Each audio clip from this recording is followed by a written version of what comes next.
You are live. Okay, so it is 1:30 in the afternoon. This is on March 11th, Tuesday, March 11th.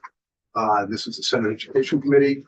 And today we are taking up the confirmation of the appointment of Zoe Saunders as Education Secretary. And you and I talked with Phil the other day, and I just said we want to, at least for the beginning of this, just have you talk. Give you the floor. Tell us, even though we can read your resume and we have in front of us, but just talk to us a little bit about who you are and your education, your work history, and then just lead that into your time now in Vermont over the last year. Yeah.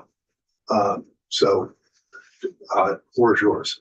So we know we've been through the routine, so we all know we all know each other at this point. So we won't dispense with that. Introduce yourself for the record. For the record, I'm Zoe Saunders, and thank you for having me this afternoon. So thank you for the opportunity to reaffirm my commitment to students and educators of Vermont as the Secretary of Education. I see my confirmation as a chance to celebrate the accomplishments of the Agency of Education over the past year and also to share lessons learned. I'm also excited to provide my vision for strengthening the agency's capacity to support educators, ensure equitable educational opportunities for students, and most importantly, elevate student learning outcomes. The focus of my last confirmation was about sharing how my prior experience, leadership roles, and training prepared me to be Vermont's next secretary. Being a new leader to the state, I understood that Vermonters' skepticism about my fit for the job was rooted in a desire to protect that which is most sacred to a thriving democracy, our public education system. In fact, I was drawn to Vermont precisely because of the state's enduring commitment to public education.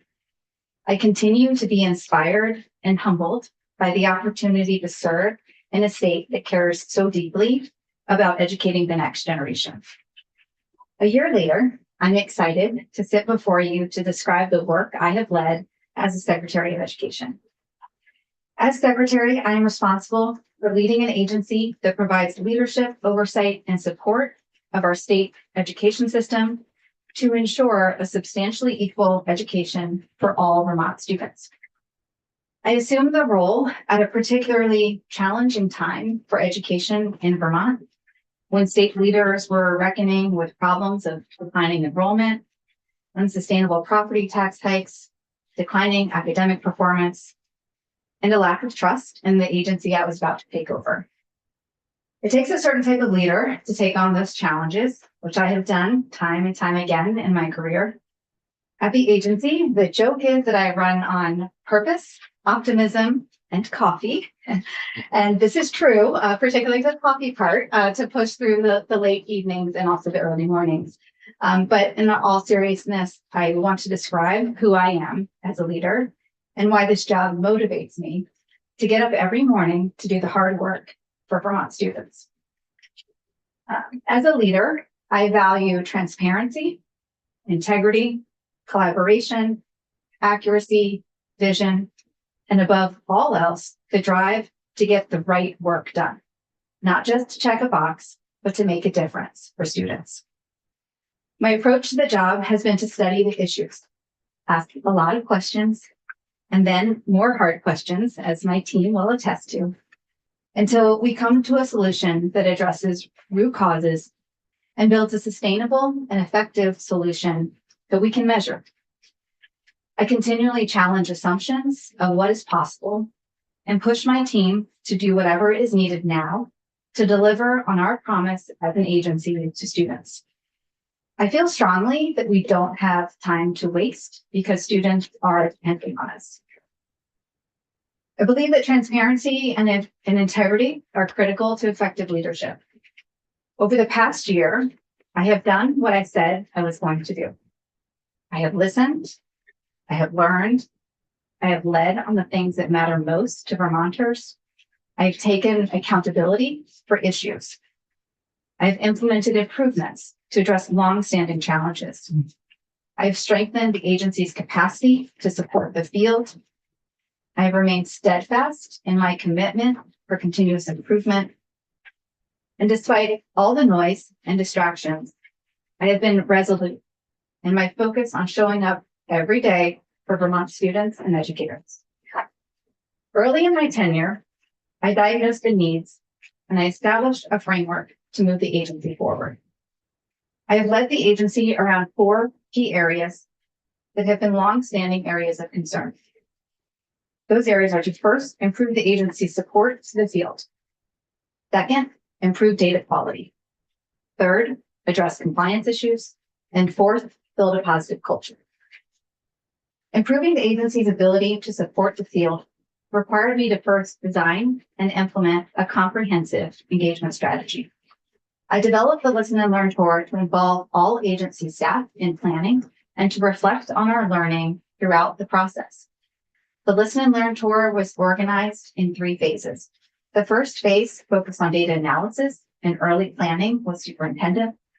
The second phase engaged education leaders in regional planning. This phase involved over 250 education leaders involving superintendents, principals, curriculum directors, business managers, special education directors, and other central office staff. The third phase involved public engagement sessions, teacher focus groups, and student focus groups. Agency staff traveled with me all across the state and engaged with over 1,000 Vermonters.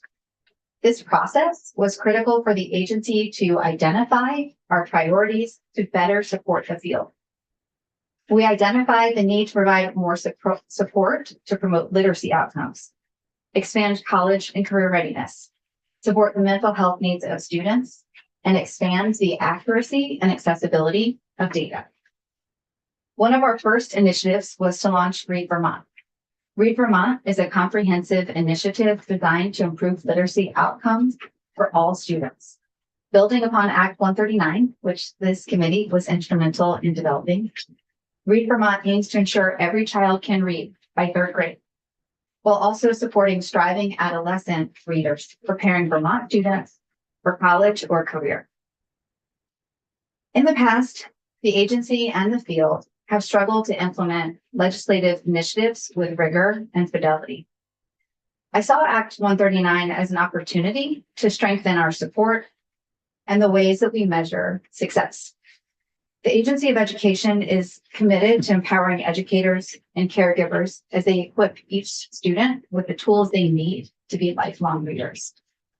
I made sure that we developed this initiative with input from educators and the Literacy Advisory Council. Beyond providing workshops, this initiative devotes resources to on-the-ground support by providing job-embedded coaching for our educators across the state. This is a new model for the agency to pilot how we can extend our reach and support in the field. The agency has devoted a significant amount of time and resources to stabilize struggling school districts.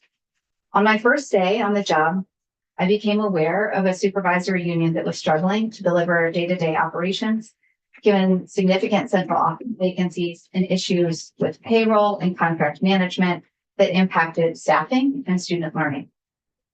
I immediately spoke with the newly appointed interim superintendent and committed that the AOE would be there to support his team.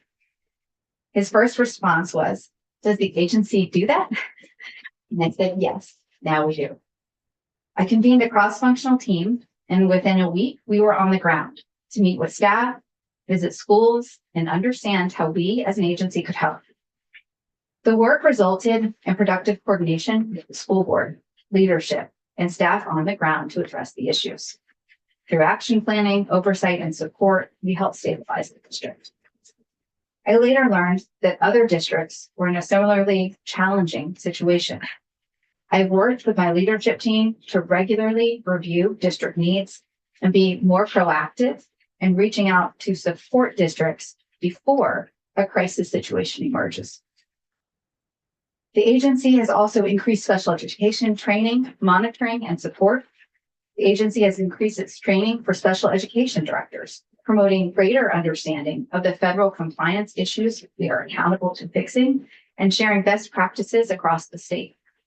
We have also increased the number of monitoring visits and are providing more training to other agency team members to promote greater coordination for students receiving special education services. Through the Listen and Learn, we heard a call to provide more budgeting support. We addressed this in multiple ways. We responded by providing more guidance and training support on staffing and strategic budgeting in this last cycle. We also recognized that there was great confusion about Vermont's complex budgeting process. To respond to that, we produced a report that explained in plain language how Vermont's funding system works and compares to other states. This report received positive feedback for its simplicity in explaining a very complex process. The agency has continued to focus on school safety. This past year, we hosted the Governor's School Safety Conference and recently contracted to provide additional training and support to conduct behavior threat assessments. We have recognized the need to update our teacher licensing system. However, I insisted that this process be done correctly by engaging early adopters to test the bugs before we roll out the system. While originally scheduled for a December or January implementation, I delayed the timeline to ensure proper testing and allow sufficient time for training. Annually, the agency identifies schools requiring more targeted support as defined in our state ESSA plan. This year, we added additional steps to promote early engagement with schools, to review their data, and initiate planning. These are just a few examples of how we at the agency have increased our support to the field.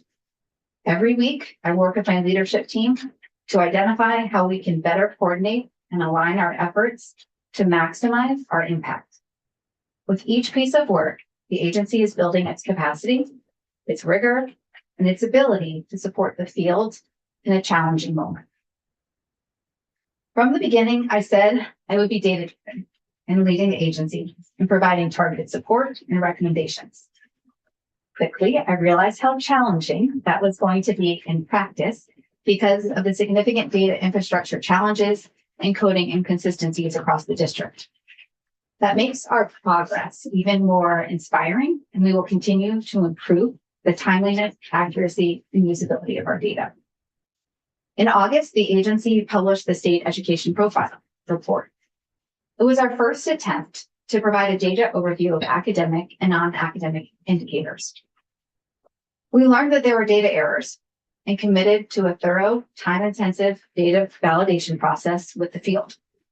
This resulted in better quality data and allowed for expanded analysis that we included in the re-release of the State Education Profile report. We also provided additional reports for supervisory unions and supervisory districts to support further planning. I want to pause here and acknowledge that it can be very hard to admit errors as a government agency, how much accuracy is of paramount importance. Personally, it was hard. This was one of the first projects that I launched, and it was designed to guide our entire Listen and Learn tour. It also brought a lot of scrutiny to a team that was under-resourced and felt undervalued. I use this as a teaching moment. Before re-releasing the updated report, I brought staff together and made it explicit that we had to re-release the report because we got some parts wrong. And more importantly, I shared how proud I was that we worked hard to fix the issues. I learned a lot through that process. I learned that we have to be more disciplined with data collection as an agency, more disciplined with our data validation, and ensuring accountability statewide to data reports. Out of that process, we instituted a new practice of sharing open source data and what we call recipe cards to be fully transparent about what went into the analysis and allow others to recreate the analysis. The state profile and other recent reports have provided critical insight into our education system that has become an important tool for agency staff, legislators, and stakeholders as we grapple with challenging conversations that must be grounded in data. I'm excited about the prospect of adding additional data and analysis to enrich our understanding of our education system and drive continuous improvement. We also revamped the long-term weighted ADM process. Establishing long-term weighted ADM is a critical step in the school budgeting process. In prior years, it was a very iterative process that could result in 12 or more runs before landing on the final long-term weighted ADM. This past year was a difficult budgeting year. I heard from superintendent, business managers, and board members who were concerned about the timing and accuracy of the data. So I changed the process midstream instead of waiting until next year to make a process improvement. With tremendous support from my deputy secretary and a can-do attitude from our entire team, we instituted a new validation procedures that resulted in fewer iterations and long-term weighted ADM that districts were confident in. There were many bumps along the way, but we were committed to delivering for the field. We are also now confident that we can further streamline the process for next year. During the Listen and Learn tour, we heard a request for the state assessment results to be released earlier so that they could be more relevant for planning. Through diligence and perseverance, our team delivered preliminary results in August and is in the process of further adjusting the timeline to publish final results on an accelerated timeline. Overall, we have added new data collections to support budget comparisons and planning related to class size. We also focus on qualitative data. The Listen and Learn tour resulted in a rich set of qualitative data that has informed much of our strategic planning and policy development. We heard from 1,000 Vermonters from across the state about how they define student success, what the conditions are to support student opportunities and outcomes, and how we can prioritize competing demands in the face of limited resources. The Listen and Learn report is over 120 pages, and it's supplemented by other reports at the SU and regional level. In addition, agency staff are in conversation with partners in the field and other stakeholders about how we can leverage other data and measures to support a whole child understanding of success.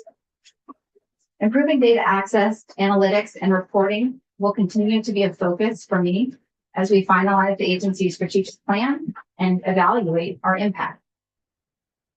There are key areas that the agency has been out of compliance around, and I am committed to not only making sure we come into compliance, but also addressing the root cause of these issues to ensure that we are improving the system. In August, the agency underwent a federal monitoring visit. Preparing for the visit involved extensive analysis of our current programs and supports. I'm proud of how transparent the team was in evaluating our strengths and our weaknesses. U.S. Department of Education confirmed many of the same issues we identified, along with a few others that we are working to address. As a result of this compliance review and other reports from the U.S. Department of Education, we have made amendments to our SS state plan. We have also provided a corrective action plan to get out of needs assistance for our special education. We have addressed the backlog of independent school approvals, and we're also developing action plans to address some of the critical areas of ensuring consistency in graduation standards, teacher equity, and other accountability areas. This part of the work becomes very technical. If there is interest in learning more, we can dive deeper into that. But just want to emphasize this, these compliance issues do put us at risk, and it is important that we work very diligently to addressing them. And again, emphasizing that we're not just doing it to check a box, but we're doing it to improve the entire system. You can't drive this type of change in a high stakes environment without building a great culture. When I first came on board, I reviewed the annual staff survey for the agency, and it was clear that the results have been consistently low, which undoubtedly created issues with motivation and culture and a sense of purpose. The agency is full of public servants who care deeply about their work and want to do their jobs well. My role is helping to create an agency to support their success. I'm really proud of my team and their ongoing commitment to making sure that we are supporting the field. From day one, I made a commitment to staff that I would be a partner in their work and that I would do my best to keep them engaged and informed. I stress the importance of being data-driven, collaborative, and results-oriented. I also challenge them to think big and do more because the state needs their expertise. I tried to create a safe culture where we could ask questions, make mistakes, and learn from our mistakes to do our work better. With my team, I often talk about creating an empowerment culture. To me, that means creating a culture where staff feel comfortable raising their hand to ask a question, voice a concern, or share a different perspective. Agency staff have gotten to this level of state leadership because they are experts, and I want to hear from them to inform our work. Our agency also benefits from close relationships with our partners in the field, and I want to continue to grow those partnerships. I rely on my team to alert me to issues, offer solutions, and work collaboratively to make improvements that support our schools. I know that when staff feel valued and heard, they are more engaged, creative, and effective in their work. I mean, from where I'm sitting, I see a lot of pages. I see a lot more pages, and I just didn't know if we run over. We have time. 25. We have Okay. No, it's important, I think, to get through it. Okay. Since we do it, we'll take time. Great. That's all I wanted to make sure of. A lot of it. It's bigger font than a key priority for me in facilitating culture is to shift the communication. From day one, I've made sure to support cross-agency communication, ensuring that staff at all levels have access to the information that they need to do their jobs effectively. I've implemented regular all-staff meetings so that we can be productive and planning together, along with ongoing updates. I encourage open lines of communication between leadership and staff to ensure that staff understand not only what we are doing, but why and how their work connects to the broader mission. One of the challenges of state government or any large organization that I worked in is ensuring that teams work together rather than in isolation. I've worked to break down silos by encouraging cross-team collaboration and fostering an environment where different divisions and departments share knowledge and resources. By bringing people together to tackle complex issues, we leverage the full expertise of the agency, leading to stronger solutions and more cohesive supports for the field. It's also important to have a steady hand through times of uncertainty. Things feel increasingly uncertain right now, but I aim to lead with purpose, whether we are responding to policy shifts, budget constraints, or unexpected crises. I will always want to acknowledge the challenges while staying focused on solutions. My goal is to create an environment where staff feel equipped to adapt and where they know their work is making a difference, even in times of change. For too long, the agency has operated without a strategic plan. At a staff meeting during my first few months, I asked staff to raise their hand if they were involved in the last strategic planning process. I think we saw 3 hands go up in the team of over 170 employees. And this lack of engagement and overarching strategy has made it difficult to align our efforts, measure progress, and ensure that we are effectively supporting the field. My goal is to ensure that every staff member can raise their hand and say that they were part of the agency's strategic planning process and that they feel their work is driving toward the same goals. A year ago, I was asked what my vision for education was in Vermont. At the time, I felt that it was important to first listen and learn more about Vermont, to engage with educators, families, and communities to understand their needs before setting a course. Over the past year, my focus has been on gathering input, identifying priorities, and working with agency staff to create a strategic plan that reflects the realities of our schools and the aspirations of our state. One of my key goals has been to develop a plan that is not just another document on a shelf, but a living framework that drives meaningful change. A strong strategic plan will provide clarity on our goal, help us prioritize resources, and ensure that we are measuring our impact. In normal times, I would be outlining our 5-year goals and targets. I think we need to acknowledge that we're at a unique moment in Vermont's education landscape. We must be both ambitious and pragmatic, balancing long-term vision with the urgency of the challenges in front of us. So with that in mind, I'm focused on some short-term approaches that I'd like to share in finalizing our strategic plan, which will help us to have a roadmap and stay focused on our key priorities, focus on clarifying our goal and how we can have the biggest impact, managing a results-oriented and highly accountable team that gets the work done, And I often use the framing of determining what we're tight on and what we're loose on. And as we've gone through this planning process, we've identified those things that we're really tight on that are going to be critical to driving performance and student opportunities. Those things include more professional development for the field, more aligned and coordinated training, using the agency and the data that we have to be a hub for research and innovation, leveraging our personalized learning plans to drive student-centered learning and promote college and career exploration, ensure access to high-quality instructional materials for our educators, and facilitate planning across the state to bubble up best practices and work collaboratively to problem solve for all Vermont students. This work requires us to be deeply connected with the vision of the future of public education in our state. Regardless of what policies are implemented at the end of this session, here's what I am clear on. Vermonters care about holistic measures of student success. Vermonters are committed to personalizing instruction and helping students explore their interests after college, after graduation, be that college, technical school, starting their own business, or joining the military. Equity is a deeply held value for Vermonters, which I share, and I will continue to focus to ensure that students from across Vermont benefit from world-class educational opportunities, regardless of where they live, and that they get the support that they need to thrive in school and after graduation. A true measure of success will be when students are consistently achieving at high levels, regardless of zip code or other characteristics. In a future state, every child has access to early childhood education, the allied arts, enrichment programs, after school and tutoring support, wraparound supports through coordination with community partners. This future state will build upon Vermont's commitments and values, and I look forward to being part of it. As with everything that I have done, I am focused on the work.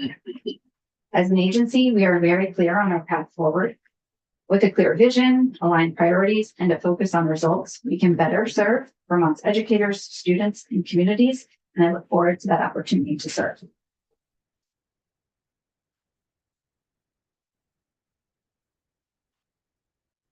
Thank you. And I take it, you get a copy of that one? Yeah.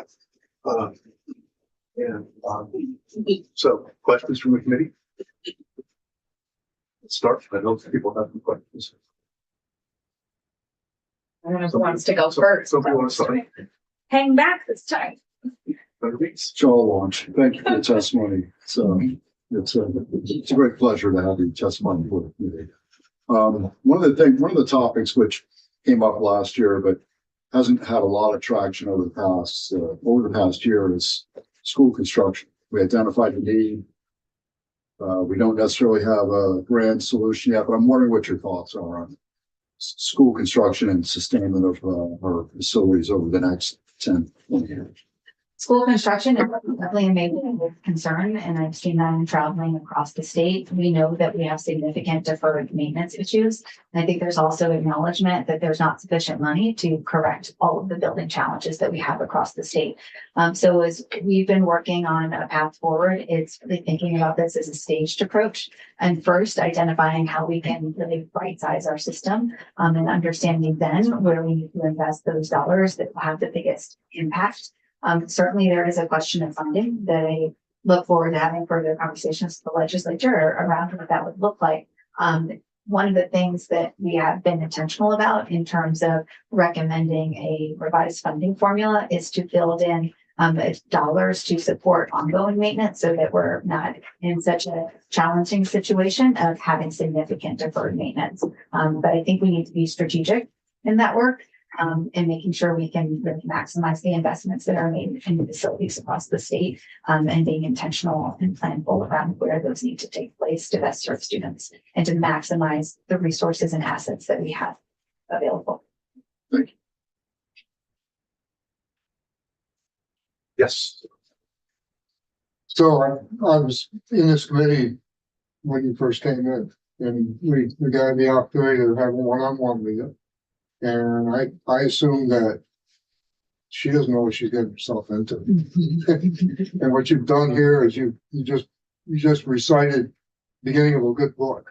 Because, one of the questions I had of who is the AOE exactly? Are they the, I know they're the shining building on the hill, but we actually asked for, to take a, committee trip up there, see, so we can understand what the, so as you're building this team, Mhm. did anybody follow up? Knowing the amount of work that was involved from a new leader, she expects that we're gonna get things done and we don't have a lot of time to do it. But just a question. I would say there's a lot of ongoing conversations at the beginning, right, about capacity and how we're going to manage it. I think staff saw pretty quickly that I was in it and I was in the work, and willing to also roll up my sleeves, to support them and getting it done. I was also able to identify early on where we had some additional funding where we could bring in some resources to support our team, and worked very closely with our leadership team and identifying and prioritizing where the additional supports would be required and needed. Another key part of my approach was ensuring that we could collaborate. We have, like I mentioned, a lot of government agencies or any large organization tends to operate in silos, and we found that there was a lot of expertise that wasn't being fully leveraged. And so when we're able to really organize teams, we saw that it was possible to do much of this work because the talent was there. We needed to align efforts. We were able to use some effective, management tools to support that. And the literacy project is one example. I made it really clear that every member of the agency is involved in promoting literacy outcomes for the state. And so what that meant was, as part of for all staff meeting, we used a tool to identify for each division and team what they were responsible for, accountable for, what they needed to be informed on, consulted on, and support. So that we really had clarity around the different ways that people were involved in this core mission of promoting literacy. So we also were intentional about calling out as you're doing this big work. At the beginning, it feels really exciting, right? There's vision. We're kind of moving in a new direction. And then sometimes it can feel a little overwhelming. We start to have some challenges. We're working differently. And so we really were explicit about that with the staff, and use the 5 stages of team development to be able to say, right now, we're in the storming phase, right? And in that storming phase, that's where there's a lot of confusion about roles and responsibilities. That's where people are looking to figure out how they can get more support to do their job. Let's make it explicit that that's where we are in the process, and that's okay. And that this can feel uncomfortable, but we were then able to be really concrete and documenting where those challenges were. And, I, along with our leadership team, we're committed to addressing that. And I think naming the challenges is important so that we can get into that place of norming and working productively. I think we also saw a lot of real big successes for the agency as we engaged in this work. And it was important to me that I was able to reflect that out. Even when I shared, an error that we had with the report, that ended up being a really powerful moment for our team, because it allowed everyone to say, okay, you can make a mistake, but when you do, you got to fix it and get it right. And we're all going to work together to do that. So that's how I approached that work. And as I said, I'm really proud of what the team has been able to accomplish. Well, we're glad as we make the policy that you guys are going to be there to help us along to it. But did you lose people? Did some just say, I don't want to be part of this and walk away? Did you lose some employees? Is what we're asking. It's what he said. When he said fall out, it's like, did you have somebody that's like, it's too much for me, I want to leave? I think in the early phases, there was definitely some transition that you would expect when there's a different leader coming in. I think there's different reasons for why people choose that, but I would say that's natural as part of the process. And so where we have had vacancies, we really look to identify what is the specific role and expertise we need in that position. Do we need to refine that role? Do we need to think about placing that position in another area? So we use those opportunities to really evaluate positions and where they need to fit in the organization. Through that process, I was also able to, evaluating different positions, I was able to elevate a role to hire a chief academic officer. So I'm going to be very closely in the process of recruiting for that. So I think with everything you're hearing me say is when there are changes, it's really, measuring the impact, looking for that opportunity, and always being focused on how we can take those challenges or opportunities to strengthen our agency and have a bigger impact on the field. Other question? Yes, you've only been there a year, and I wasn't here for, in the last, sitting before this committee. What made you shine above your other competitors? How did you get here? What made your application or interview shine above all the others? Now we're looking at Zoe Sanders as wanting to be secretary. I guess the State Board of Education and the governor would probably be able to more aptly answer that question. I certainly did ask that along the way in my interview process around, why I was a candidate that was advancing. And then when I was selected, why I was the person selected for the role, knowing that there's probably a lot of really other qualified people to take on the role. I think what you're hearing is I've had a lot of experience in managing through challenging times, and being able to build strategy and move an organization forward to achieve better results. I think that was needed during this time. I've also had experience, working in a lot of different community contexts, and have really developed an ability to listen and to learn. I approach all those conversations with humility, to ask the questions that I need answers to be able to do my job better. I did ask the governor when he did select me, why he selected me. And after describing, I have all the right credentials and things like that, he said, one of the things I see is that, you're a team player.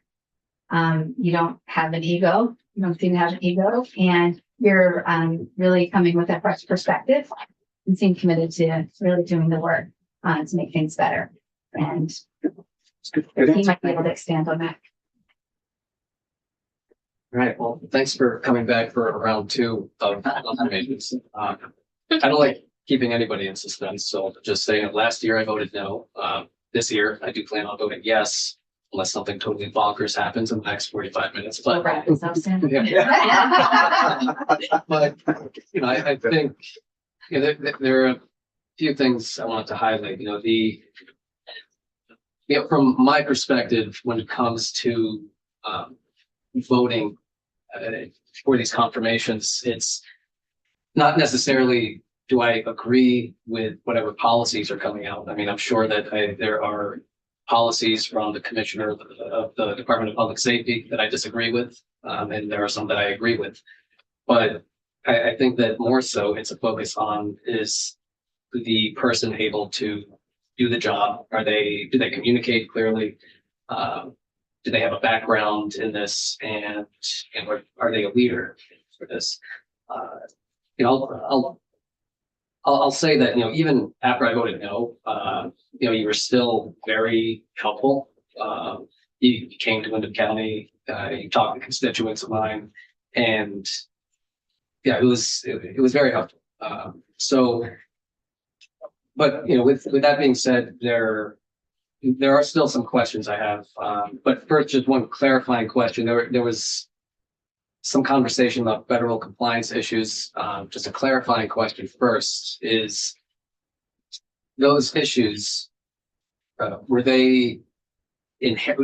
they exist before your tenure, or did they? Okay. And can you provide a bit more detail as to what they were, and are there any that still exist, and what specifically has been put into compliance, or what work remains to be done? Yeah, so when I first came into the job, we were in a state of needs assistance related to some issues with our state assessment reporting and accountability. Very early on in my tenure, we were removed from that status, really based on the 2 years of work that the team had engaged in making some corrections. You're seeing that we're continuing with that work to accelerate our state assessment reporting and being more targeted with how we provide support to the field. So that is continuing. So that's an example of, we checked the box of being compliant, but that didn't end the work, because we know that there's still a scope of efforts and activities that need to happen in order for us to be most impactful with how we manage an accountability system for the state of Vermont. through the education, through the federal monitoring visit, there were several items that they identified, again, related to accountability, where we had to make some methodological changes.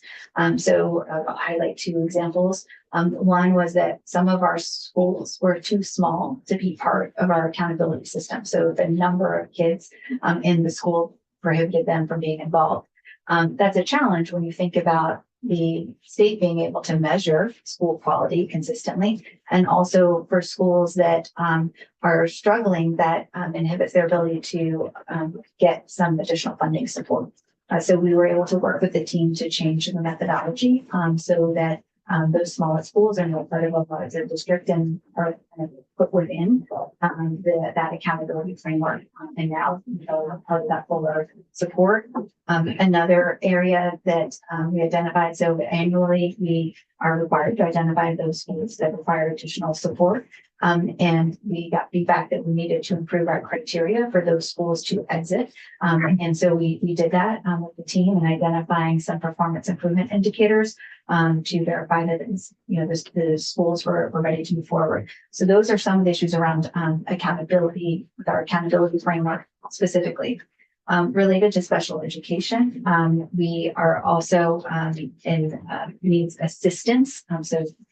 And we have developed a corrective action plan for that. We will also be reporting out to House Ways and Means tomorrow to talk about some of the other ways that we are really strengthening our overall special education delivery. And I'm happy to share some of those with you. But there are some key indicators that we are working towards. So, for example, we want to be able to decrease the dropout rate for those students that are receiving special education services and increase the graduation rate. We also want to see greater proficiency for those students receiving special education. Right now, we see a very big discrepancy when we're comparing state data. We also see some challenges in terms of participation, and that limits our abilities, participation on the state assessment, and that can limit our ability to really evaluate how our students are performing.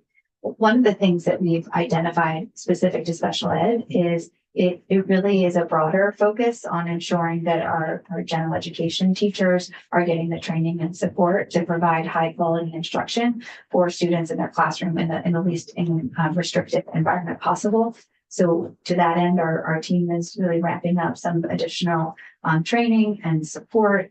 We've added a risk assessment as well to our monitoring protocol, which will help us to better differentiate the type of support that schools and districts need to better serve students with special education. Another compliance issue was we've had a significant backlog in the approval of independent schools. So our team has worked really diligently to identify an action plan to make sure that we can address the backlog, move those through the approval process, and provide the appropriate accountability and support also for our independent schools. So those are some examples of the compliance issues that we've dealt with. And then a report will be forthcoming that hasn't been shared yet, but we have shared from USAID some key areas that we're working on that are related to ensuring consistent rigor with our graduation rate or graduation requirements. Also being able to evaluate teacher equity, and by that meaning being able to demonstrate that students across the state have access to a high quality teacher. And so there are a few other areas along that report that we're also addressing. Thank you. And another question that I have is in regards to the Commission on the Future of Education. This committee last year we spent a lot of time working on that, and it remains unclear to me what role they played in the proposal that came from the administration. And it seemed more so like the APA, the consulting group was actually the driver, well, not the driver, but they provided input, a lot of input, and as opposed to the commission. And so perhaps there was something I missed, but can you shed some more light on what role they played, the commission? And I know that there are questions around that. I actually went back and reviewed a lot of the commission meetings and materials to identify what that collaboration looked like throughout the process. So the governor's proposal was definitely informed by the listen report. It was informed by conversations that we had with the commission, and it was informed by data analysis. There was a lot of coherence in all of these conversations around identifying the challenges that we're facing. And, we really worked very collaboratively with the commission in sharing our ideas and thinking along the way. And I'm happy to share this with you to kind of talk through some of the ways that we were very involved. I really committed to the chair of the commission in our first meeting that I would be an active partner, and that we would leverage the resources available at the agency to support the work moving forward, and took on a lot of extra volunteer work, frankly, from the commission, because I felt that we at the agency had some capacity and support to be able to do that work. So where there's overlap and I think some alignment is we all adopted a framework to focus on equity, quality, and sustainability. I think that's a really important starting point, that we recognize the challenges facing our system are very complex and require a multifaceted solution. We also did, share at every juncture what we learned. So I brought back insights from the Listen and Learn tour to inform the conversations. We shared our thinking around moving towards a foundation formula.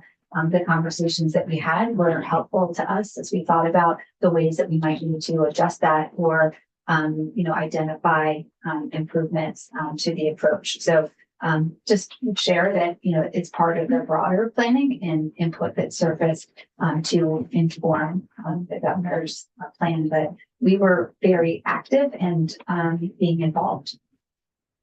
Thank you. Do another question. I'll let, Okay. So thank you. And what I'm sitting here thinking about is that there are a lot of people who would like to be engaged with you and have a lot of questions about functioning within the Agency of Education, proposals, etc. I don't even feel like I can do them full justice, just being one person who's frankly not in the field of education directly. I imagine on faculty, but that's, doesn't count for this conversation. And I've received, I would say, almost as many emails as I received during the confirmation hearing last time. And I've often found, I've been involved in contentious hearings for secretaries and commissioners.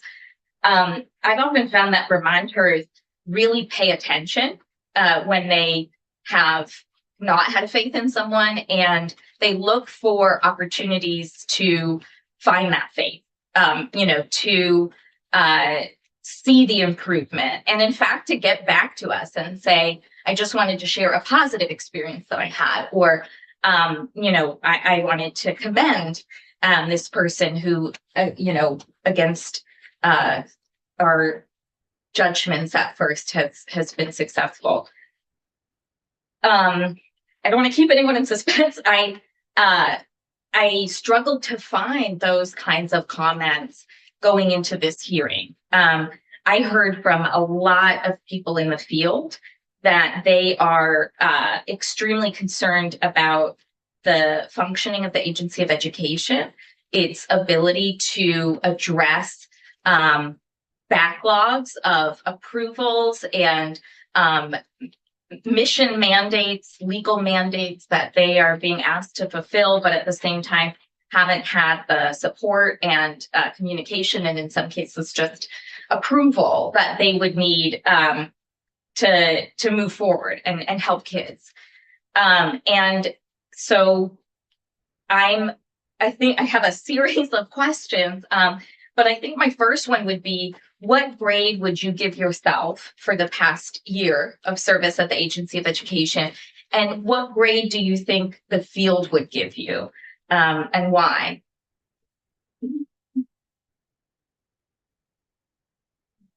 I didn't think it thought about that exactly in those terms. So I think when we talk about grading, and this is important as we measure success, we often only talk about proficiency, right? As opposed to really talking about growth. And I would say that the work I have led at the agency has really exhibited tremendous growth in building capacity of the agency to be able to meet those needs and address those issues. So I would say on that part, from a growth perspective, I think you're definitely, we're ranking at an A for being able to really identify the issues. These have been, I want to be very clear, these have been long-standing issues, and they're very complex issues. I didn't just surface the issues. I've worked with our team to address them. And I think that progress you're seeing in the work that's being accomplished. And it's also being seen in the new efforts that we're launching to support the field. So that's ongoing. And I think that work should be. But I'm very happy with what we've been able to accomplish.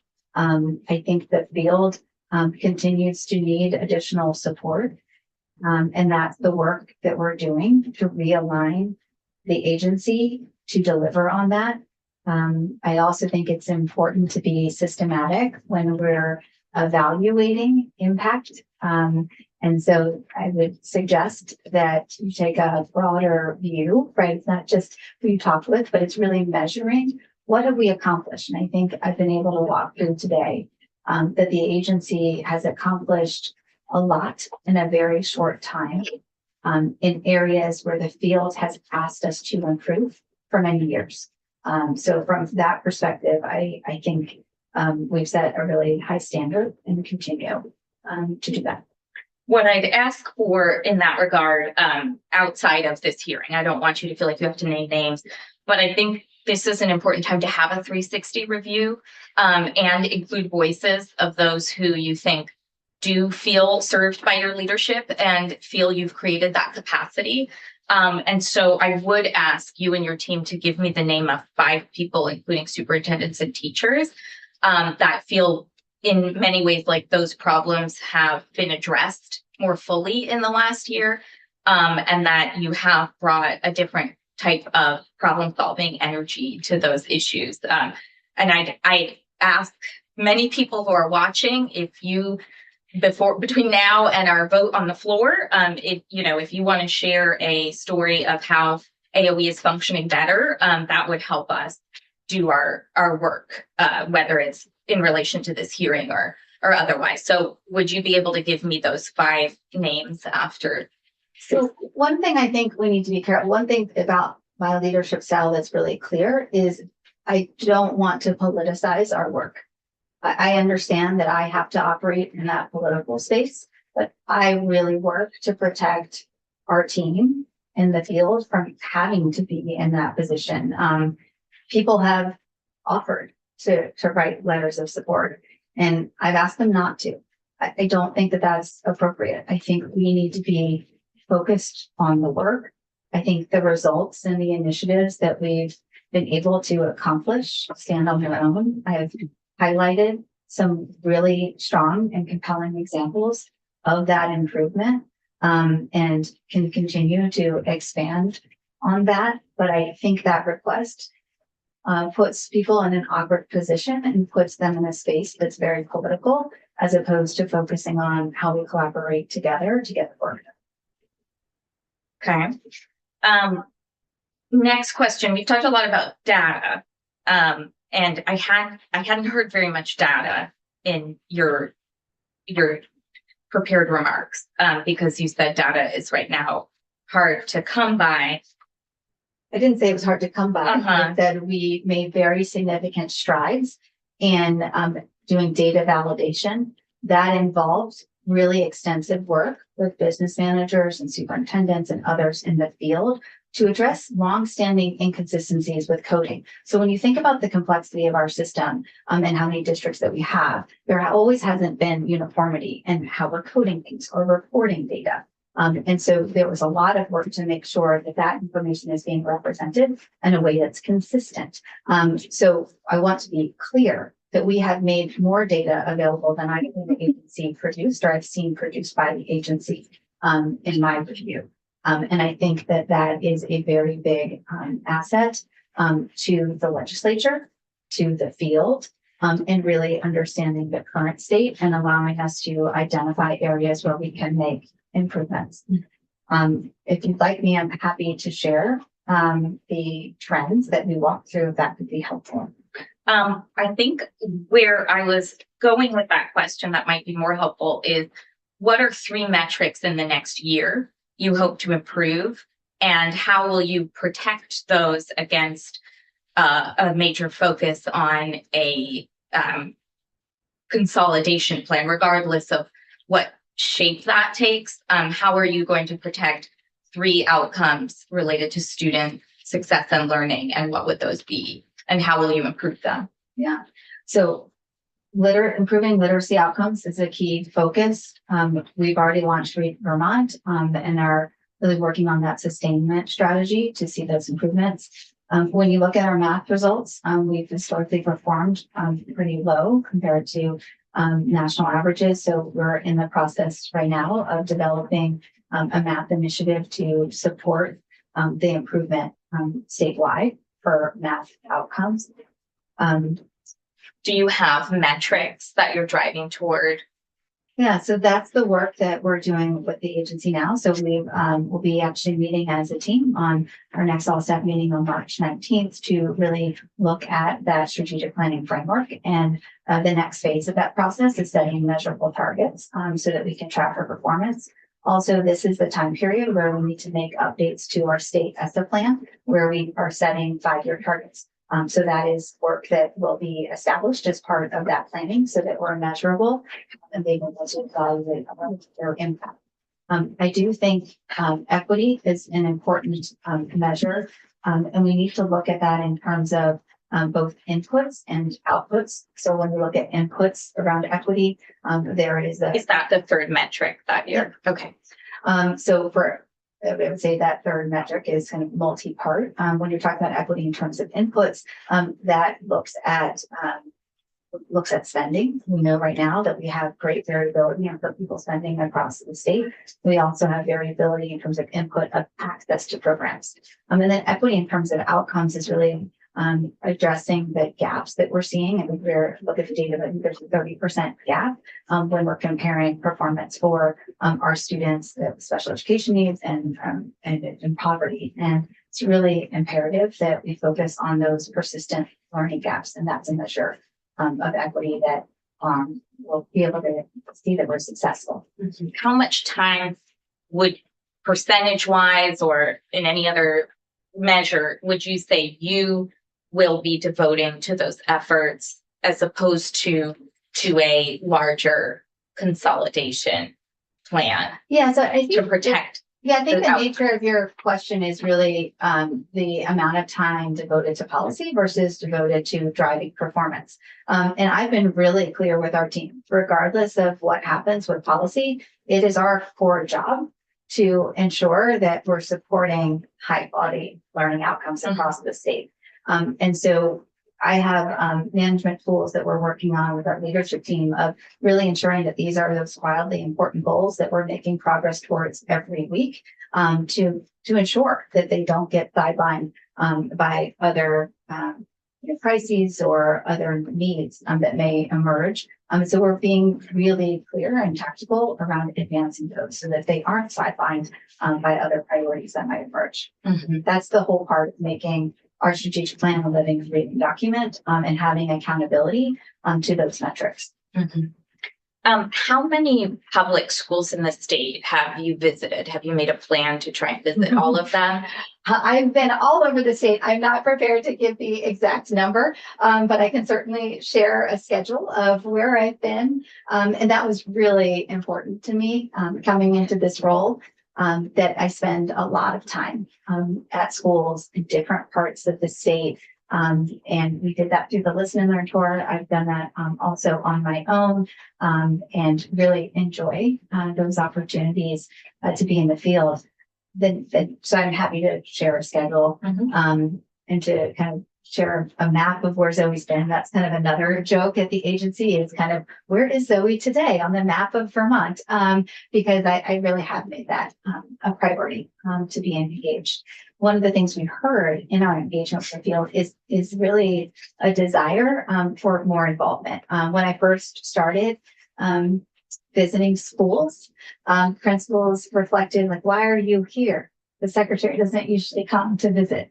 And I said, well, I think it's really important that I'm here and I'm learning from you. There's no other agenda for the visit other than just doing that is learning and understanding and orienting myself to how I can best be of support to schools. So what we've heard through that process is a real desire for the agency to help facilitate that type of planning on a regular basis. And so as we're really aligning our training and support as an agency, we're looking to get into a consistent cadence where we can facilitate that type of planning. I think in the past, they were maybe called network meetings. I'm not sure how we'll brand them this time, but bringing in data and having those opportunities for schools that have similar needs or challenges to be able to plan together. That's also a really important way to identify those promising practices that can be scaled. And that's something that I really enjoy and love doing and have found to be so impactful to driving performance is really being engaged in planning, in thoughtful analysis and sharing of ideas and best practices that can move the whole state forward. Can you share your thinking, let's say, as you walked from your evidence-based models to much larger districts that we've heard are supported by what's evidence-based? Has there been, in other words, a disagreement between experts you've sought out about what's evidence-based and what you've proposed to the legislature? I think what you're referring to is the governor's education transformation proposal and the regions that have been identified. And so we have, as you know, brought in subject matter experts to share their thinking around what is an optimum size. When you're referencing the 3,900 that's based on the evidence-based model, that's really the floor at which point you achieve scale. That's not the optimum, that's the floor that you can achieve scale to deliver on those quality indicators. And in having conversations with other subject matter experts, that 12,000, 15,000 seems to be really in alignment. Our key focus was around support. And that was another part of the conversation when we made the recommendation for the regions is how do we pool resources in a way to provide the specialized services and support that our teachers and our students need. I think at the State House for the last several years, this has been a focus of conversations, recognizing that some of our rural districts are not able to access specialized services, and that we really need to think about how we can achieve scale to optimize that. We've heard another piece of it from a funding equation, as we've shared, is really thinking about the equity in terms of taxpayer capacity, which is really aligned to the Brigham decision of that being important. Should we move forward the local share options? So there was a variety of variables that went into that recommendation. And we've also been really clear that we're open to having further conversation. We know this committee has put forward an alternate district configuration. We know that others will. Our intention is really to look at any proposed district configuration relative to the goals that we have established and that's built in the modeling. We're going to develop as a resource a rubric that the legislature can use should it be interested in being able to evaluate the degree to which a different configuration can meet the articulated goals that we have laid out. You as a committee may have additional goals that I think you would be able to articulate through that process to see if it better meets them. I would say that we do need to be mindful around how changes to the district configuration impacts the overall funding, because there are a lot of, all these things are connected. Quality, governance, and funding are connected. And so I would just ask that as we do that review, we're able to fully evaluate the impact and what different adjustments might be needed. And I think from my perspective, it's really focusing on the support piece, and making sure that we are landing on a final approach that is supporting services. It's really allowing us to increase or to achieve teacher pay equity, allowing us to provide a range of programs for our students, and making sure that there's those specialized resources like for professional development and special ed and other areas, curriculum development, to support the entire district. Senator has, I think, some other. So sorry, I'm sorry. I was just, that's why I was hoping we just had as much time as we have questions. We will take time. Okay, great. While we take 7 weeks. So, Yeah, these weeks on that place. Yeah, I know. so, you know, in my career, we always had a saying that you expect what you inspect. And as a part of your plan, your strategic plan, and this may end up being a policy decision, but how do you see the AOE in getting involved and going out to make sure that the standards that have been set are going to be attained? Standards set through prior policy or the transformation policy? Transformation. Yeah. So we did put together a plan, and as part of the governor's budget, we did allocate $4 million to increase the agency's capacity to support the field. I think it's of paramount importance that the agency be very tightly involved and on the ground in supporting with the transition. And so we've thought about this really from the education perspective, and identifying the services and training and professional development that's needed to support academics through the process. And a lot of that support is also building on best practices that we have identified and feel are really important to implement. Another part of the modeling is to identify operationally those districts that may have some challenges. So I mentioned early in my remarks that the agency's been very involved in supporting stabilization efforts for districts. This is an opportunity for us to get more refined and precise with that, so that we can build capacity as we're moving into this, and then also providing board support. So we've laid out the type of support with transformation in 3 areas: academics, the operational and budgeting is the second area, and the third of the school board support transition. So the only other, and I asked your predecessor this, the first year I was on the education committee, is, do you have a plan? Do you evaluate teachers? And so no, we don't do it. Evidently, it's done at the local school level. How do we, what's the metric for making sure that we've got the best teachers and that they're performing to the desired standard? So as part of the education quality standards, districts are required to evaluate their teachers for performance. I did note that one of the findings we had from USED is we sometimes struggle to identify equity in terms of access to a high quality teacher. So our team will be working with the field to identify ways in which we can better evaluate that. And that will be part of a corrective action plan that will need to be put forward to USED. So Thank you. Just a general comment for everybody, and then also a data question to follow up.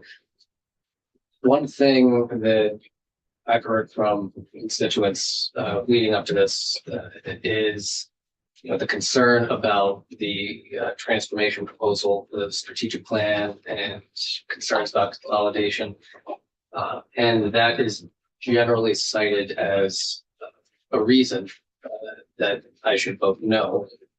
However, I want to just reiterate that ultimately we, the senators at this table, and our colleagues in the House, we're the ones who decide what consolidation happens or doesn't happen. We decide how many school districts there are. We decide if there are private schools or not private schools. These are all the things that we decide, and the Agency of Education is responsible for enforcing and implementing.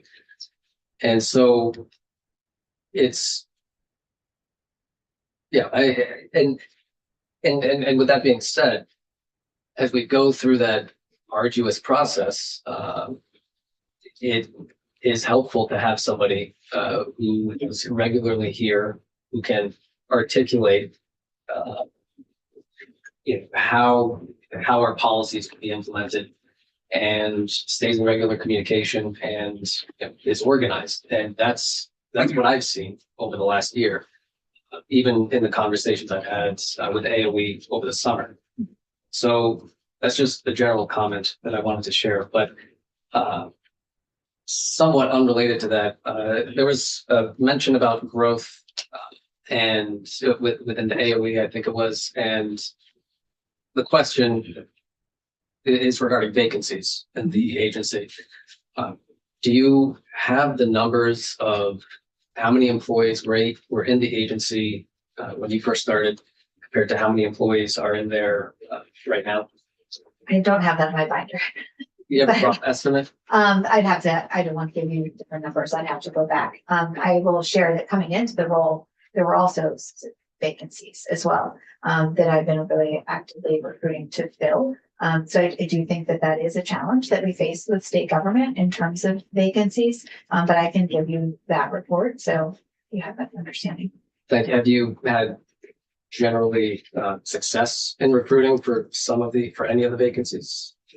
Yeah, so we're in the process of recruiting for and nearing the end of some key financial roles that we will be pleased to be able to strengthen support. So yes, I do think we have, and we're also about to do some recruitment for some other top level roles that we're excited to fill. But I didn't anticipate that question to bring additional information around the current vacancies and hiring rates. But it is something that I think we need to look at as we really talk about strengthening our entire state system, really determining the right level of expertise at the appropriate layer of our system, be it state, region, and school. And so I hope that continues to be a conversation. We do know that we have some workforce challenges. We have central offices in our districts that struggle to hire. We have the state that struggles to hire. We're trying to address some of those issues with the proposal for teacher pay. Right. But there needs to be some broader conversation around how do we right size our entire system and be clear around which roles need to operate at what level. That will help us to really best leverage the workforce that we have available. I would like to I want to appreciate the comment that you made before that in terms of the roles and responsibilities, right? Because from the agency, we're bringing together input that we've received, we're putting together the research, the data to inform the decisions that the legislature will be making. And we're very focused on staying focused on our core mission of supporting the field and improving outcomes. It so happens that a lot of our planning process helped us to identify some of the ways that the field has suggested and we make improvements to our system, knowing that of course there still be refinement as there would be through any process of developing legislation. Thank you. Thank you, Mr. Chair. So I'm big into customer service and talking with some of the people that supervisor unions and schools. And maybe because of the first year, you've been very busy doing your listen learning toward that. I have some that come back and say, well, for general, have you been hearing that, hey, can we get a calendar that all the schools follow? Yes. That's something they said they wanted for years and nobody seems to do it. And it's like, once you give it us, there'll be, of course, there's always backlash with everything, but at least now here's a school year that we all can follow and get used to. So that's the type of customer service and talking that may call with an issue that they don't feel like they've been brushed off. Like the calendar issue is the one I can give you, the main one that I've heard from many, that, if they just give us a calendar, we'd all learn to live by it. And Yeah, you get, yeah, there's some that will say no, but if you know, it's like anything. It's just like what we're going through with, redistricting and that there's gonna be a lot of no's, but in the end, the House and the Senate make that decision and you're gonna have to live with it. Right. The calendar specifically is actually part of the governor's proposal because that did come up as a request and a need to really support alignment, particularly as you're thinking about the coordination with our tech centers as well, if that being helpful. Something that I've shared consistently is that if we've been really diligent in documenting the feedback and the input that we have received. So if you look at our listen and learn report, it outlines all of the areas where people have identified that we need improvement. And I think when you look at that compared to the initiatives we're launching and even the proposal, you're seeing that we're really giving weight to what people said they want to see in the system. I kind of joke that if I wrote it down as a thing that's not serving us well, you can expect that at the agency, we're going to try to fix it.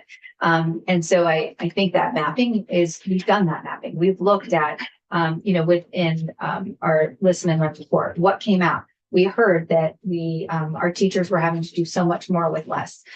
They were having to manage a lot of the mental health needs. The funding formula builds in some additional mental health support so that teachers have access to those services. We heard also a desire to have expanded access to college and career, readiness and participation in CTE and starting in middle school. So we built that into the funding formula as well. So we actually built it in two ways. We're identifying additional middle school career exploration programming through the base amount, and then also refining the weights for CTE through the tech center.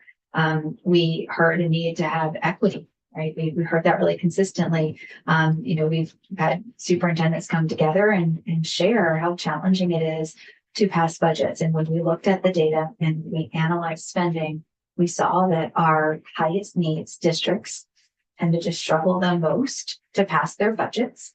And to pass their budgets, they had to continue to add more and more cuts. And those are the same districts that are serving the highest needs students.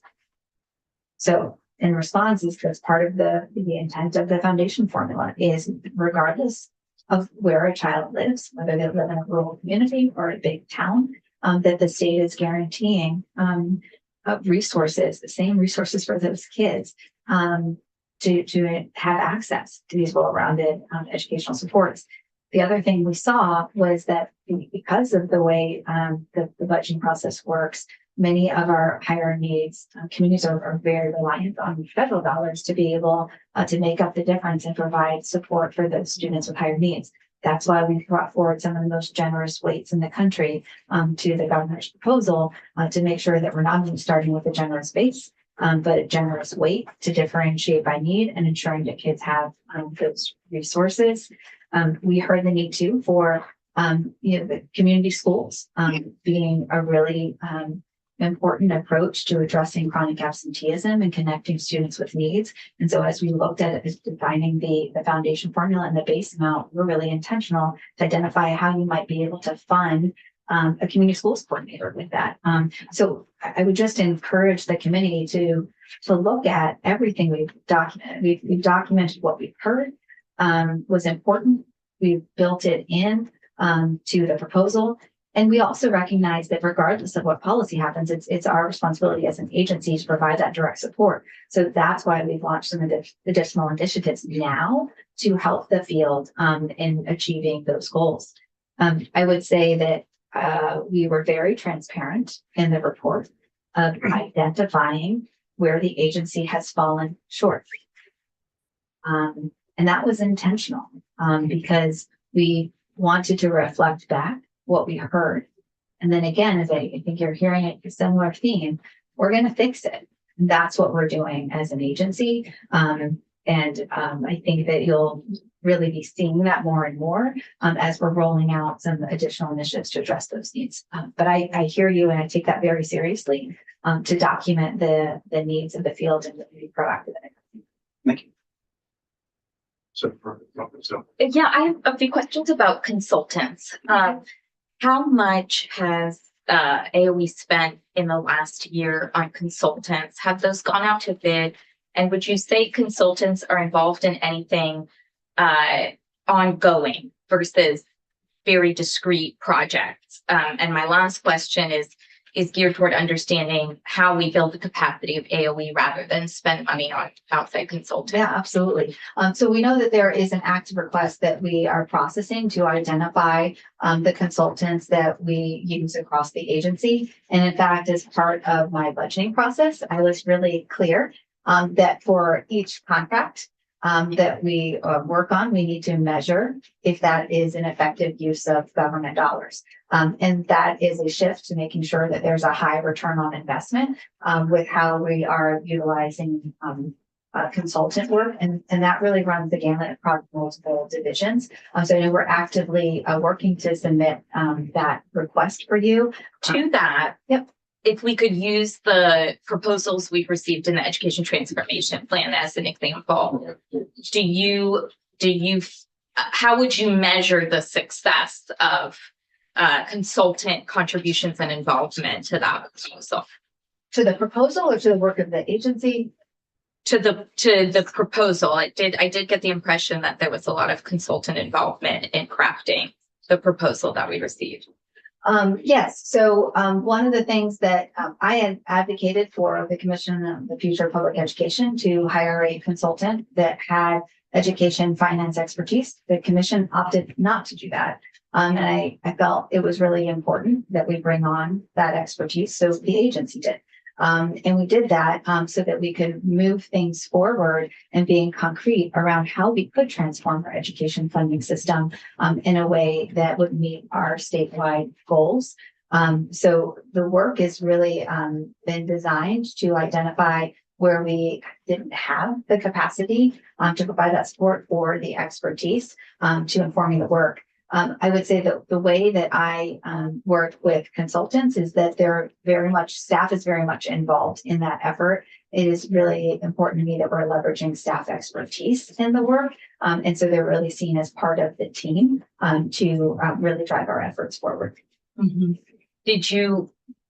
Do all of your contracts in AOE go out to bid? No, not all of them. Some of the contracts are sole source. Which are justified based on the unique expertise that's needed for the project. Okay.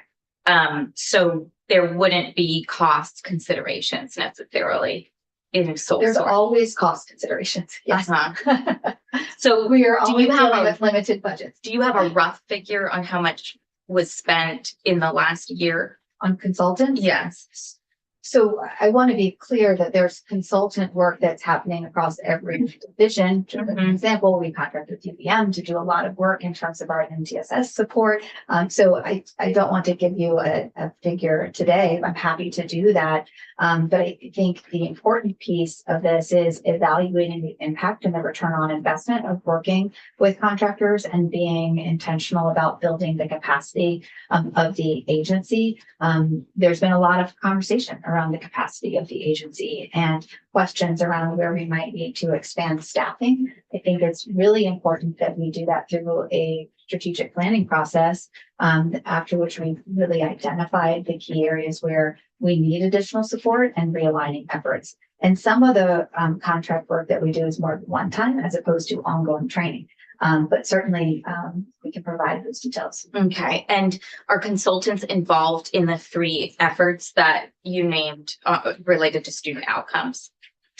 We do have support in Read Vermont for consultants to provide job embedded coaching. That's a nature of not being able to hire up to be able to do that. We are working with a cross-functional team so that we're sharing that expertise so that there is sustainability beyond the scope of the contract. So can I understand that better? You have consultants that are providing the coaching to instructional leaders in district. And teachers. Okay. And you don't have that capacity in AOE. Not at the scale that we are delivering on. No. And what is your timeline for trying to build that in-house? Yeah, so all of this is related to our 5-year timeline as we're thinking about building up our capacity and ensuring sustainability. Some of those conversations are beyond our control as you're thinking about the budget and the ability for us to hire additional staff that is not on a limited service and could, be really guaranteed positions. So that is a little bit beyond the scope of this conversation, but it's certainly important again as we're thinking about right sizing the system and understanding what roles need to be at what level. Are you combining limited service positions and consultants in the same? No, I'm not. Okay, Two separate issues. so you are hiring consultants because you can't find people to do the job embedded coaching on a limited service basis. I think the nature of your question is why didn't we hire staff to do the coaching? Yes, or what is the plan to move in that direction? So we're actually right now working on a sustainment plan. So there's we were able to draw down some COVID dollars to support that effort. There's some federal funding that we're looking to support this work. And we're also engaged with the philanthropic community to have a roundtable conversation around how we can really leverage support for broader efforts that can be sustained over time and actually scale beyond what we're currently doing. Okay. I have other questions, but I can pause again. Consider a week session. I'll pull you up one. Okay. So there are, for your predecessors, there were past strategic plans in 2018. Dan French, Secretary of Education Dan French, had a strategic plan that included teachers becoming state employees with statewide contracts and a statewide curriculum. I'm wondering if in your development of the transformation plan, if you consider those and what the pros and cons might have been for either of those two considerations. So on the curriculum piece, we've had a lot of conversation around that in the field. It's a little bit different than thinking about a statewide curriculum. What we're focused on is developing a process to increase access to high quality instructional materials to the field. And that's what we heard as a direct request from educators. Oftentimes they're duplicating efforts of having to research for different resources and to vet those resources, and a call for the state to be able to take that on, to have an evidence-based, research-informed approach to vetting those and including the educators in that review process. That will help us to ensure that there's greater access to those resources. It also allows us to really build upon successful practices that are happening across the state, so that educators that have been really effective in using those resources can help to train and provide support across the state. So that has definitely been a request, and one that we're well situated to work towards, and that there's a real eagerness of the agency to support. I would say Read Vermont, or Act 139, is helping us to move in that direction. There was really direction in that law for the agency to provide a list of the screeners that met the criteria established in the law. And I think one of the things around that was timing of doing that. And so we need to work on that, because we were required to do that, I think, by the late fall, and schools had to start screening early fall, right? So those are just some things to think about, but it definitely is a way for us to alleviate some of that pressure in the field. And I'll provide the structure to allow educators to focus really on using those materials and customizing them to meet the needs of their students. Regarding the other question you had around the statewide contract, I think that was part of broader policy consideration also with the legislature. And I know that there are some discussions happening as it relates to healthcare costs. I haven't been involved in those discussions, but I know my counterparts in healthcare are engaged in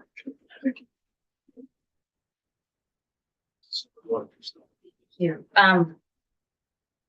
One piece of the transformation proposal that's in front of us that's really highlighted, especially because it's a political proposal, is that there will be $180 million of savings. Do you see those savings materializing?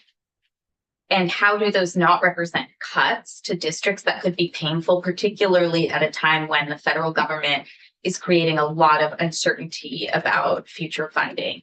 Yeah. So I think the reality is the budgets that were just passed included tremendous amount of cuts. And some of those cuts are in areas we wouldn't like to see, right? It's in some areas eliminating arts and programs and things that we really want our students to have access to. So I think it's important to ground these conversations in the reality that districts are in the process of identifying where to cut. And that those are always very difficult, challenging, and painful decisions.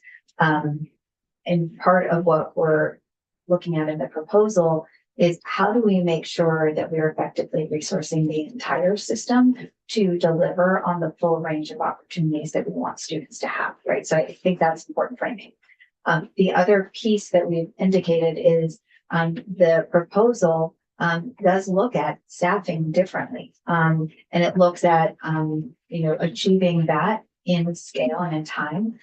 It also is important in that conversation to recognize that we have a lot of vacancies. We struggle to actually staff for the positions that we're recruiting for because we don't have the workforce in many places.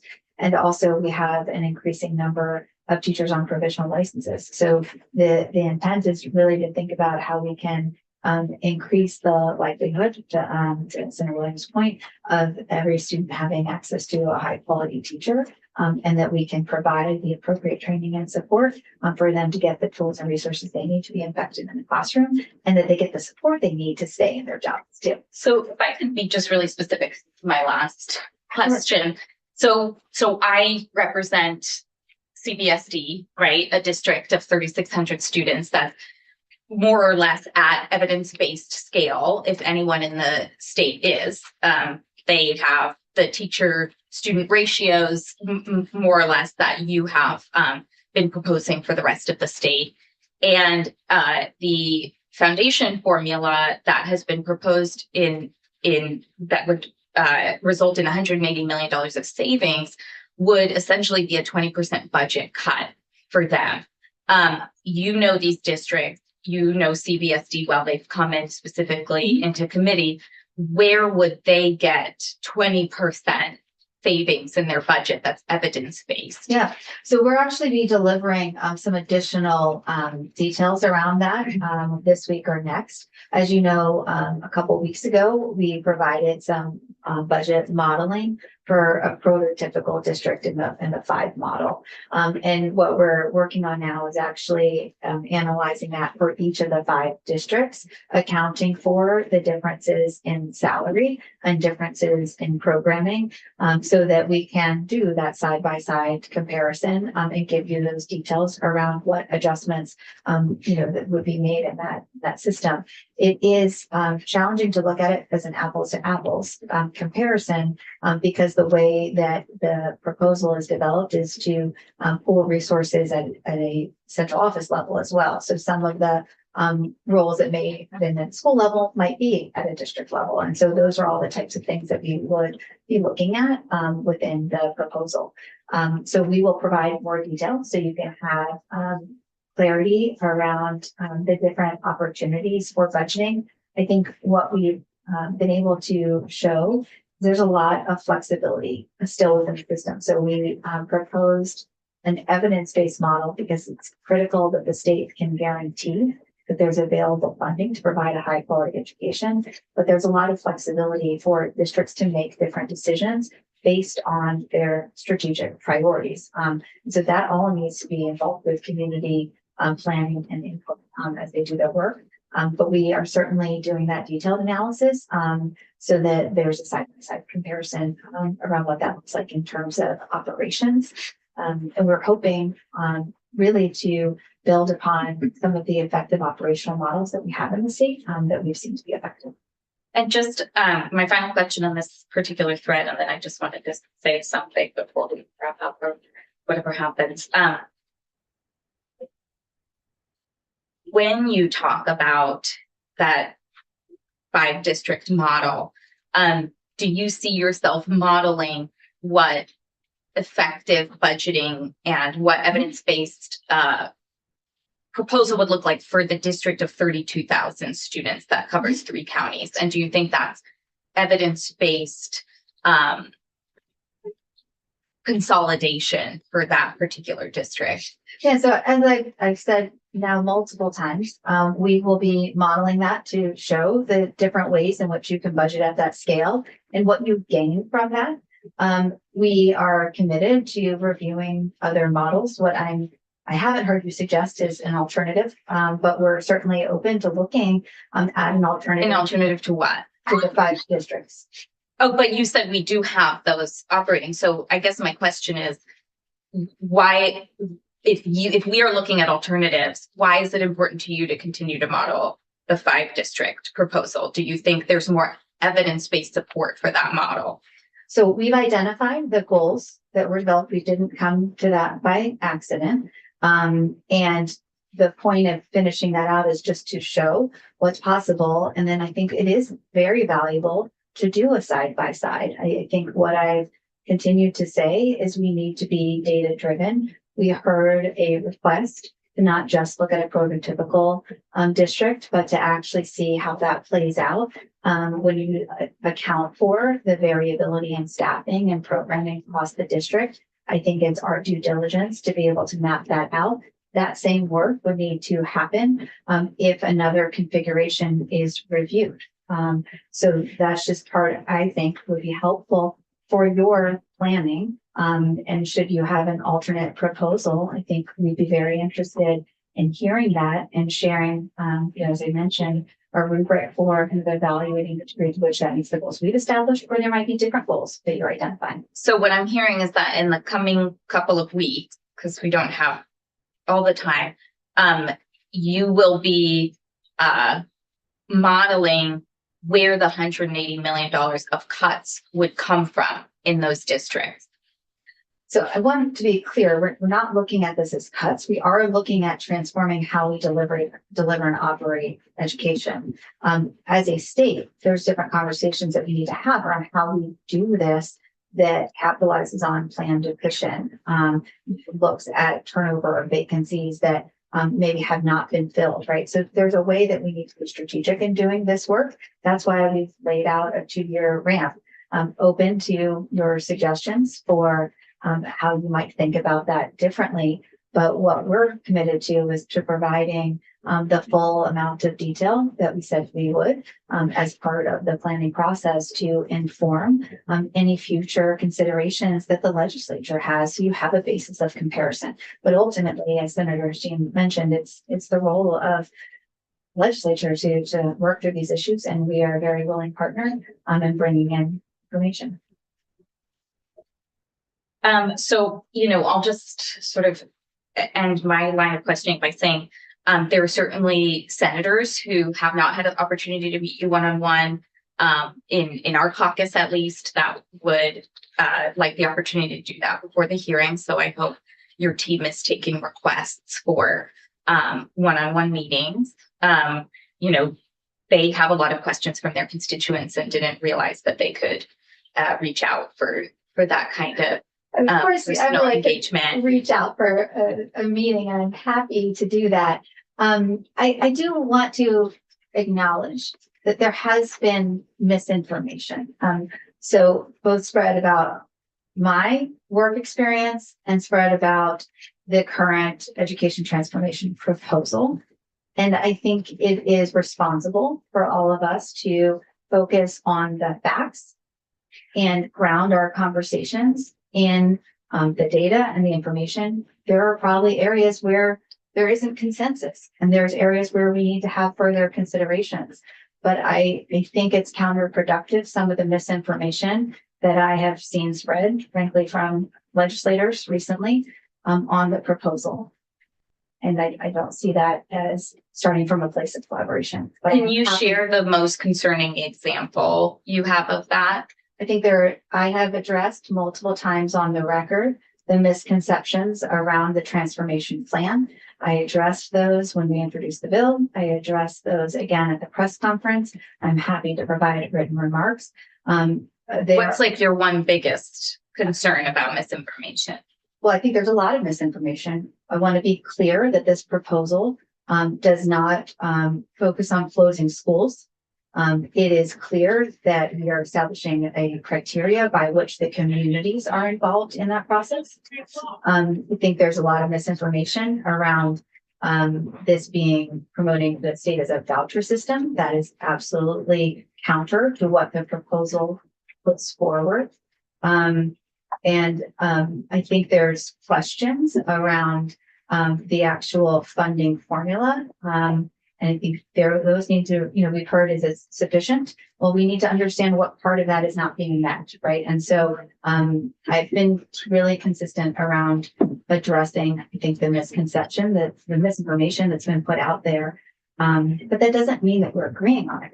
But it's important to be factual. It's important to actually look at the policy base and to look at the bill of what is intended.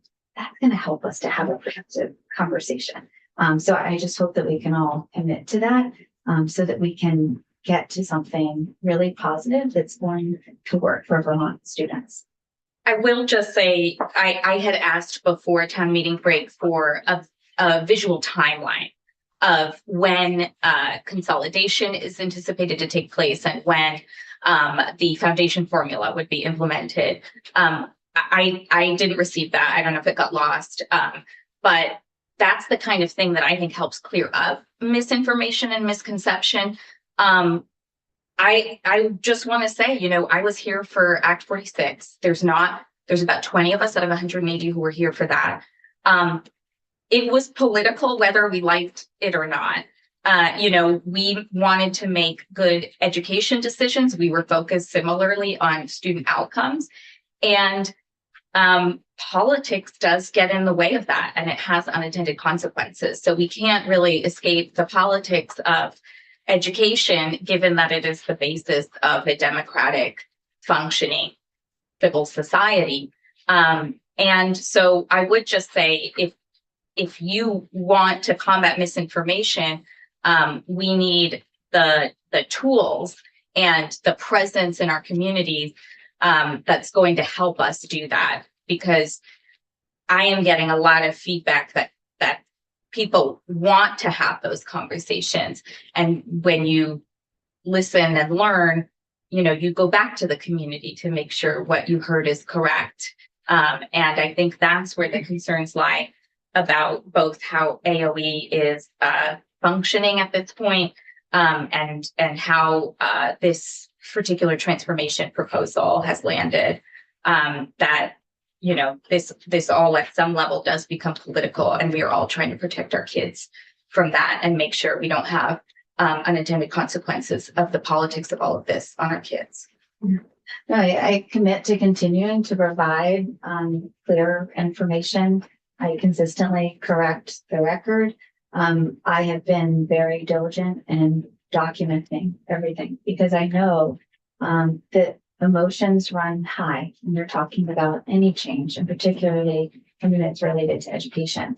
And so I've been really consistent in producing materials that are clear, that are explicit. And when there have been questions, I have followed up to provide additional detail. We can always continue to work on improving communication. I think the engagement needs to continue to happen for us to do that. I welcome any opportunity to meet with people. And in fact, I do reach out directly. I found it to be somewhat productive. There's some community members that have written op-eds, and I've said, I'd like to talk with you because I feel like there's a misconception, and I want to also hear your perspective. I want your insight. So we are doing that one-on-one. We are also doing that in a more methodical way. We have also identified and put together policy sprint teams. And the idea of that is to say, here's what we heard. Here's what we built into the policy. What other considerations need to be taken into account? We'll be putting that together for you as a resource, as a legislature, because these are the types of questions that we know you will need to grapple with as different policy decisions are contemplated through this process. And we want to be able to surface those different ideas and questions and points of view for you to make informed and educated decisions. It's also where I spent time over the break correcting misconceptions. That's right. Some of them telling me what you were proposing. And I said, no, that's actually not what the proposal is. And I took the time to really write some pretty detailed responses to a number of people to correct that. And I actually said, I even said, I disagree with some of what you, but you know, here's the facts, and here's what's underlying the proposal. And so I think it's our job to help correct the record as well. So Senator Weeks, okay. Other. Thank you. That was actually very enlightening, very helpful, and good questions. And so committee. So thank you. I think you're actually stay. But further discussion. I emailed everybody saying welcome if you're ready. You're going to take the oath today. And so, does anybody have any comments before we do that?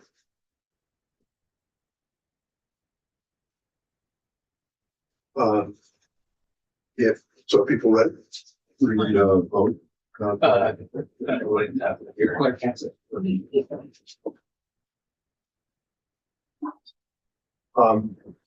haven't said much today, but I will say because I wanted to let people, for my part, and I'll speak for my part for a second. I believe that one of the things that I said when people wrote me in the last couple of weeks, and especially this last week about this confirmation, is that the governor has a right to appoint the person that the governor wants to appoint. And our job is to really confirm, not necessarily whether we agree with the person, the nominee, or with every aspect of what that person may be proposing. In fact, I made the point that there's parts of this I don't agree with, but that I think that in my mind we have before us. I also pointed out, by the way, that Secretary Saunders was sent to the governor by the State Board of Education. So there was that process of vetting, one of 3 names forwarded, and then the governor did the vetting, and now it's our job to do the final vetting. But I think that I start this process from the perspective that the governor has the right to appoint the person that the governor wants to appoint, unless there's something to really indicate to us that the person is for some egregious, something egregious emerges, or we get convinced that somehow the person is completely unqualified. And obviously in this case, to my way of thinking, we have before us a highly, frankly qualified nominee, and I'm going to vote yes. So I'm still in committee. That. So we will start. I guess actually you call it once we're ready. You It's got to finish writing names. Okay, so Baumgart, yes. Hashimi, Yes. Hefner. Heffernan. Hefner. Yes. Ron Hinsdale, No. Weeks, Yes. Williams, yes.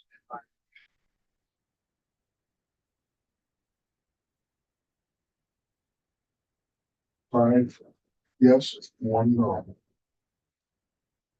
Thank you very much. Thank you. Thanks for the opportunity. Congratulations.